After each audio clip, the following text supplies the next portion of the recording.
2026వ సంవత్సరం జూలై మాసం సింహరాశి వారి యొక్క రాశిఫలం. శివాయ బ్రహ్మణే నమ.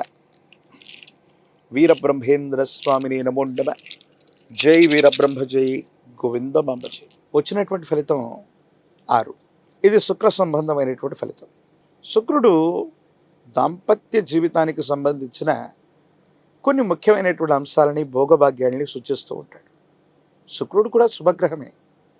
కానీ అంతకంటే ముందుగా దేవగురువు అయినటువంటి బృహస్పతి బలం లేకపోవటం వల్ల ఉద్యోగాన్ని కోల్పోయాం, వ్యాపారంలో నష్టాలు వస్తూ ఉన్నాయి, లేదా ఉద్యోగంలో తీవ్రమైనటువంటి ఇబ్బందులు ఎదుర్కొంటున్నామన్నటువంటి ఆలోచనలు మీ మనసును బాధ కలిగించే అవకాశం.